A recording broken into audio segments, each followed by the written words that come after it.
والسلام على سيد الأنبياء والمرسلين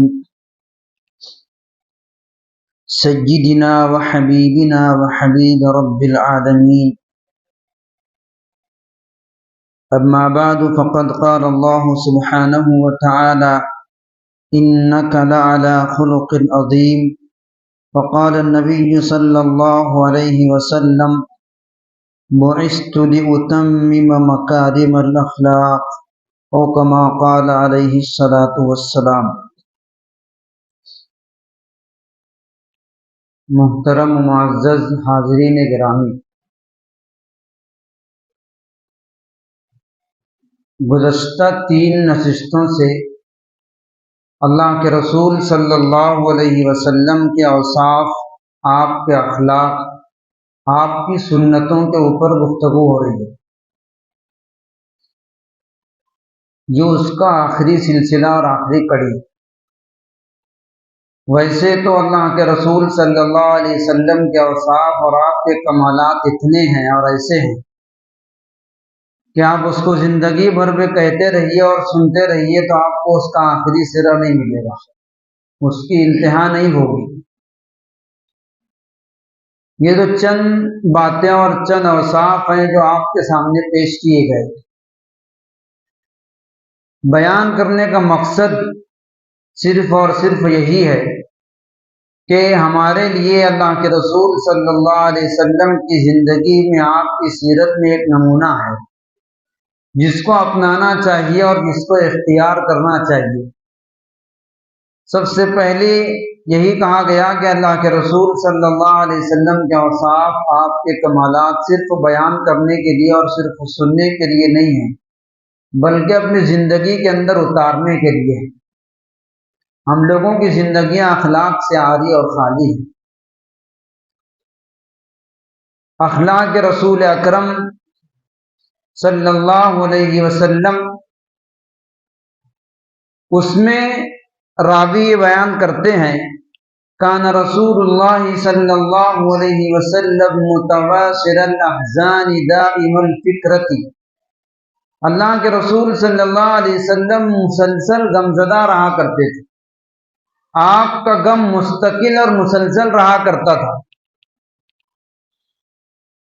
متواصل الاحزان، لگاتار اور مسلسل آپ کو ایک غم سوار رہتا تھا، اور وہ غم تھا آپ کی امت کا غم کہ میں کیسے اپنی امت کے ہر فرد کو وہ دین جو میں لے کر کے آیا ہوں پہنچا دوں، کیسے میں لوگوں کی زندگی کے اندر دین کو منتقل کر دوں. اس کی آپ کو فکر رہا کرتی.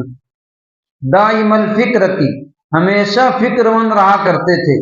کہ اللہ کے رسول صلی اللہ علیہ وسلم کے اوصاف میں سے ہے لیست لہ راحت، آپ کو راحت میسر نہیں تھی. جس طرح سے ہم لوگ ایش و آرام سے رہتے ہیں، ہر دن اللہ رب العزت کی دی ہوئی روزی کو استعمال کرتے ہیں، اس کی نعمتوں کو استعمال کر کے راحت اور آرام محسوس کرتے ہیں. اللہ کے رسول صلی اللہ علیہ وسلم کو اس طرح کی راحت میسر نہیں تھی، بلکہ جب کبھی صحابہ کرام رضوان اللہ علیہم اجمعین نے آپ کو تنگی اور مصیبت کی حالت میں دیکھ کر یہ کہا کہ ہم آپ کے لیے آرام کا انتظام کرتے ہیں، تو اللہ کے رسول صلی اللہ علیہ وسلم نے فرمایا کہ نہیں، میں دنیا کے اندر مسافر کی طرح ہوں. اللہ کے رسول صلی اللہ علیہ وسلم ایک مرتبہ چٹائی پر لیٹے ہوئے ہیں.